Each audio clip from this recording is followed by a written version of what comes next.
2005 captain Vijayakanthan ஆரம்பிக்கப்பட்ட கட்சி தான் தேசிய முற்போக்கு திராவிட கழகம். யாரை எதிர்த்து ஆரம்பிக்கப்பட்ட கட்சின்னு கேட்டீங்கன்னா குறிப்பாக திராவிட முன்னேற்ற கழகம், காங்கிரஸ், இந்த ரெண்டு கட்சிகளையும் தமிழகத்திலிருந்து அகற்ற வேண்டும் என்பதற்காகவே ஆரம்பிக்கப்பட்ட கட்சி தான் தேசிய முற்போக்கு திராவிட கழகம்.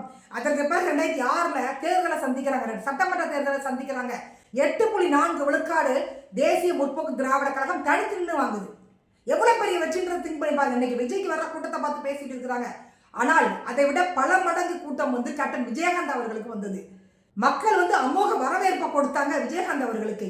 ஆனா இன்னைக்கு பாத்தீங்கன்னா 20 வருடங்களுக்கு கழித்து கேப்டன் விஜயகாந்த் அவருடைய மறைவுக்கு பின்னாடி டிஎம்கேவோட கூட்டணி வச்சிருக்கிறாங்க. இந்த அம்மா அவருடைய ஆன்மா கூட மன்னிக்காது அப்படின்னு பாஜக விமர்சனம் பண்றாங்க. பாஜக மட்டும் இல்லைங்க, சமூக வலைத்தளங்களை போய் பாருங்க. நீங்க தேசிய முற்போக்கு திராவிட கழகத்தில் இருக்கக்கூடியவங்க கூட இதை விரும்பல, இந்த கூட்டணியை விரும்பல, பொதுமக்கள் விரும்பல. இது கேப்டன் விஜயகாந்த் அவர்களுக்கு செய்யக்கூடிய பச்சை துரோகம் அப்படின்னு சொல்றாங்க. யாரை எதிர்த்து நீங்க கட்சி ஆரம்பிச்சீங்க, கடைசியா பார்த்தா அவங்க கூட போய் நீங்க ஐக்கியம் ஆயிட்டீங்களே, அப்ப எதற்காக இந்த கட்சி ஆரம்பிக்கப்பட்டது?